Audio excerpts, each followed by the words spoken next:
Bismillahirrahmanirrahim. Assalamualaikum warahmatullahi wabarakatuh.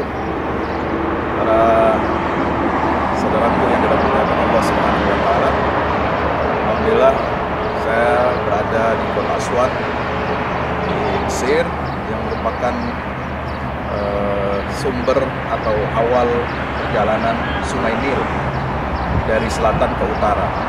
Di belakang saya ini adalah Sungai Nil yang sangat terkenal, di mana Allah Subhanahu wa taala banyak sekali mengisahkan perihal yang berkaitan dengan sungai ini atau dengan negeri ini, negeri Mesir.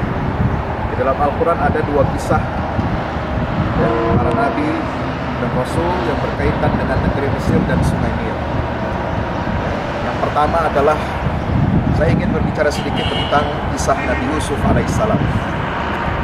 Yusuf merupakan anak kesayangan dari Nabi Yakub alaihissalam. Kisah tentang Yusuf di dalam Al-Quran disebutkan nahnu naqussu 'alaika ahsanal qasas, disebutkan sebagai kisah yang terindah, yang terbaik, di mana di dalamnya terdapat tanda-tanda ayat-ayat kebesaran Allah Subhanahu wa taala. Banyak sekali hikmah tanda-tanda kebesaran ayat Allah Subhanahu wa taala ini. Ya, bukan hanya persoalan kisah cinta atau romantisme antara Yusuf dan Zulaikha.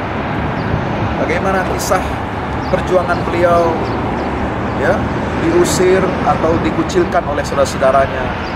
Kemudian ketika beliau mendapatkan amanah, cobaan untuk menjadi pemimpin Mesir, ya, menjadi menteri di Mesir.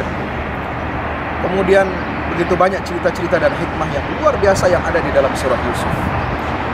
Saudaraku yang dirahmati Allah Subhanahu wa taala, satu yang ingin saya garis bawahi adalah bahwa kisah Yusuf disebut sebagai kisah terbaik di dalam Al-Quran tidak lain adalah dalam hal pendidikan seorang ayah kepada anaknya. Yakub begitu dekat dengan Nabi Yusuf alaihissalam, sehingga Nabi Yusuf ketika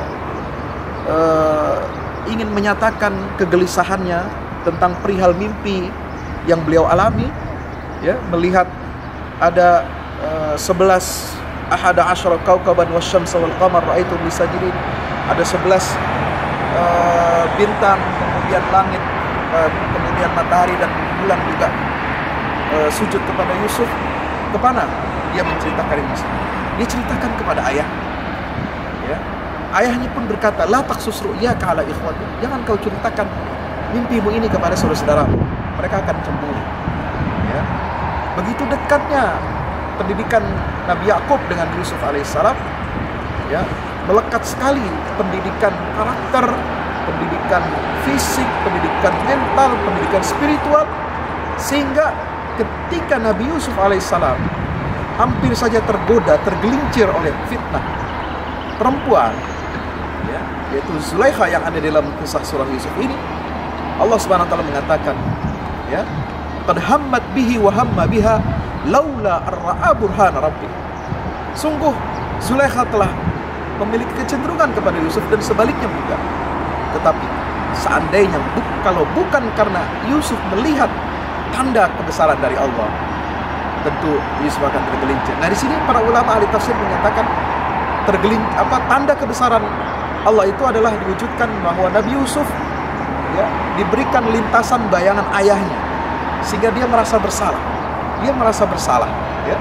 Sebab itu beliau kemudian menghindari dan menjauhkan dirinya dari perbuatan yang tercela dan tidak diharapkan. Inilah pendidikan seorang ayah kepada anak, sampai Nabi Yakub sendiri bisa merasakan inni la ajidu riha Yusuf.